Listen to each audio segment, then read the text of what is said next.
Honorable Minister Mr. Jaishankar, Honorable Minister Mr. Hardeep Puri, Excellencies, my colleague Mr. Harsh Singla, distinguished guests, ladies and gentlemen, I'm truly delighted that all of you are present here today. We just wanted to appreciate your great contribution towards G20. This G20 would not have been successful, would not have been a very consensus-driven document, and we would not have been able to achieve such immense success without the support and cooperation from all of you who've gathered here today. I particularly wanted to thank all of you for having collaborated with us, for providing these wonderful trees from all the G20 countries. This occasion of planting them today and leaving a great legacy behind of India's G20. So this is just from the bottom of our heart. We just wanted to convey our gratitude, our great thanks, and a special appreciation for all of you towards contributing in such a significant manner for many, many things that you've done for India's G20, not merely the tree, the cultural corridor, a whole range of things, and being a partner in the success of India's G20. We still have miles to go. We still have the virtual summit to go, but I'm sure with your support, we'll make it a remarkable success by the time we conclude it on 30th November. I also wanted to place on record my great appreciation for our logistics team, and particularly to our Chief of Protocol, who's done such an excellent job. And I wanted to thank both Mr. Hardeep Puri and the leadership of Mr. Jaishankar, under whose leadership we've driven this all. So thank you very much, and thanks again for this support. Thank you, sir. Delhi not only hosted the G20 summit, but also gets to host this commemorative plantation. May I now request Lieutenant Governor Saab, please kindly come and address us for a minute, please.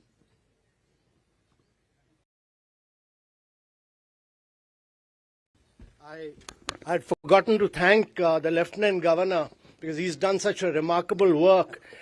He's been the great leader for cleaning up Delhi, for planting Delhi, for greening Delhi, many, many things that he's done, putting up so many wonderful artifacts. So thank you very much, sir, for being a part of this.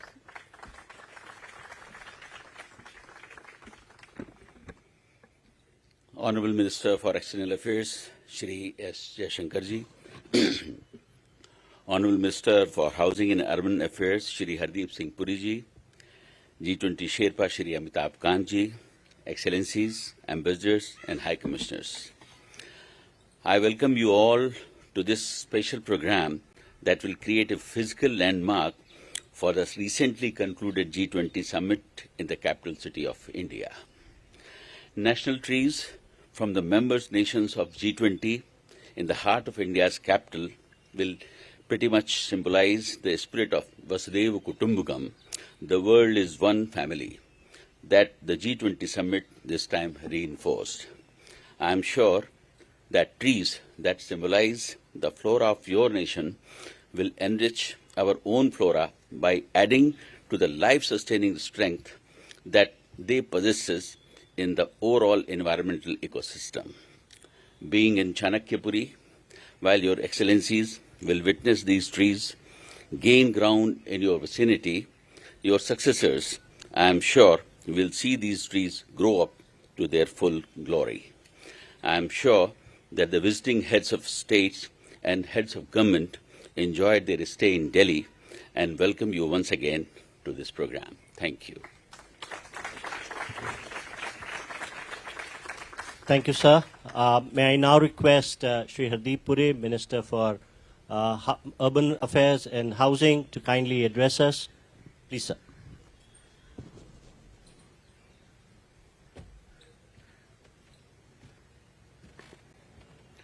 Excellencies, ladies and gentlemen,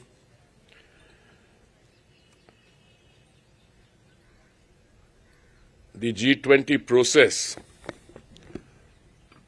which culminated in the summit meeting holding, was by any yardstick, I think, somewhat exceptional.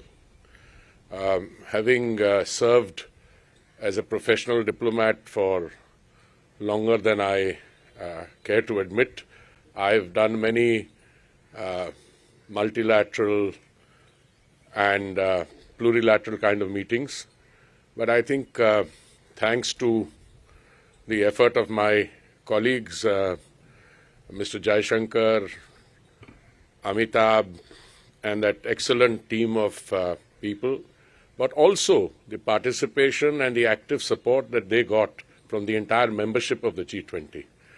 I mean, I think there are two or three things which stand out. One is that a conscious decision was taken to take the G20 sentiment and process outside the capital and main cities. So out of the 200 plus events which were hosted, I think by more than 50 cities, and I think no matter where I travel in India, I see the G20 resonance in very sharp focus. As Minister for Housing and Urban Affairs, my association with the G20 itself was somewhat limited, but I can tell you with a degree of confidence that the U20 declaration, which we got out after the meeting in Ahmedabad, I think stands out for a variety of reasons. One is the highest ever in-person participation, but also more than that, I think as somebody who actually studies texts, I think it was also the first cycle to focus exclusively on climate financing, local culture and economic development, water security and urban planning. Now, these, I believe, are very important themes, not just for India, the global south, but I think the entire world. And therefore, I think that and the Global Biofuels Alliance, which was a side event, but at the end of the day, time moves on. We will go from the next summit, which will, I'm sure, be an even greater success in a country where I had the distinct privilege of serving and all. But I think some things will stand out. And what I think will stand out of the G20 is the extraordinary effort which came down from the Prime Minister himself personally. I think the kind level of involvement by a head of state or government, as I said, I spent 40 years in the Foreign Service. I mean, it's truly exceptional. I think the team implemented that, but certain decisions stood out. I think the invitation to the African Union for a membership of the G20, I think that's very important. I think the texts, when I read them, I think the fact that you got the entire global community to rally behind the text is both a tribute to the statesmanship which the G20 membership came to bring on it. And also, I think, at the end of the day, what gives me a great deal of pride is that in a deeply divided world, this G20 presidency played the role of a unifier. And I think my young friends, I don't want to single them out. I was always sure that problems which arise out of commas and colons and positions which are not really convergent many times. But when you read the text, you can also see that they made an effort, and everybody else, the participants, because their positions are reflected there, they contributed because everybody wanted it to be a success. So thank you very much. And I was just having a lighter aside with the External Affairs Minister, who's my friend for decades. I said, when these trees grow up and you come back here and you look at, I don't know how long do the plaques remain. I'll probably ask the Lieutenant Governor, who deserves a special word of thanks, because I was born in this city. I was educated here, like my friend Mr. Jaishankar, but and I've seen this city improve. Of course, if it hasn't, I'm the fall guy for the rest of it. But thank you very much. Thank you, sir. Gives me great pleasure to request Honorable Minister for External Affairs, Dr. S. Jaishankar, for his remarks. Sir. Thank you. Namaskar. Good morning to all of you. My cabinet colleague, Hardeep Puri ji, Lieutenant Governor Saxena ji, Sherpa Amitabh Kanji, Chief Coordinator Harsh Singla ji, ambassadors, my colleagues, the G20 team, the ministry, friends. I think it's a very fitting way today to mark the progress and achievements of the G20 as we come close to the end of our presidency. About 3 weeks ago, I was in New York for what's the annual gathering of diplomacy, the United Nations General Assembly. And I must share with you that the G20 was very much the subject of conversation. A lot of people were still a little surprised that the G20 could bridge what were strong positions and deep divides. Many other countries also took particular satisfaction at the permanent membership of the African Union in the G20. But overall, there was a sense in global diplomacy, really, that this G20 actually delivered very substantively on what were the most pressing issues of the day, and that quite honestly turned out far better than most people expected. Now that's the way the world saw it. I think ambassadors in particular have had the opportunity to travel around India. That was the way we engineered the G20 process.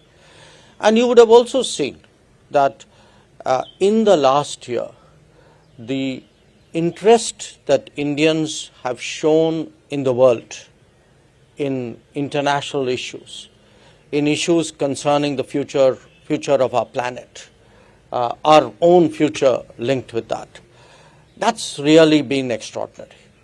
So we have therefore two reasons to today to be, I would say, satisfied. One, that in the totality of global diplomacy at a very difficult time in international politics, actually G20 was a big plus on the positive side of the global ledger. And the second, that it has made a country, a society which is today the fifth largest economy, which in many ways is globalizing at a very rapid rate. It has made this society far more connected with the rest of the world. Now, as we bask in the afterglow of the summit, I'm often asked saying, okay, it was a great show. So now that the smoke's cleared, tell me, what did you really get done?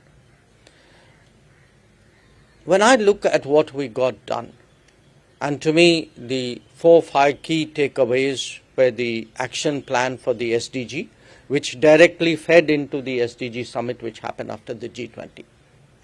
The Green Development Pact, the message of women-led development, the support for digital public infrastructure, the life mission, the sustainable lifestyle for environment.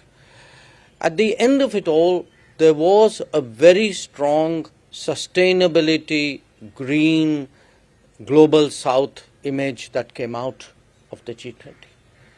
And that is why I feel today that the ceremony that we will be commencing after this is a very fitting way really of marking this G20. That this G20, we would like it certainly to be remembered as a green G20, as a sustainable G20, in many ways as a G20 of the future, and a G20 which honestly would not have delivered the outcomes had it not been for the entirety of the G20 membership. So today we meet partly to mark these achievements, but from our perspective, I would also say we meet to thank our fellow G20 members, without whose cooperation all of this would not have been possible. We thank the guests and the international organizations because they added a texture and a richness to the G20 process, which actually made it today globally as impactful as it has done. So once again, really, thank you all for coming. And I join my friend Hardeep in saying that we Delhi Walas who have not only grown up in this city, been educated here, who have worked here, but who have walked here. For us, Nehru Park has a particular symbolism.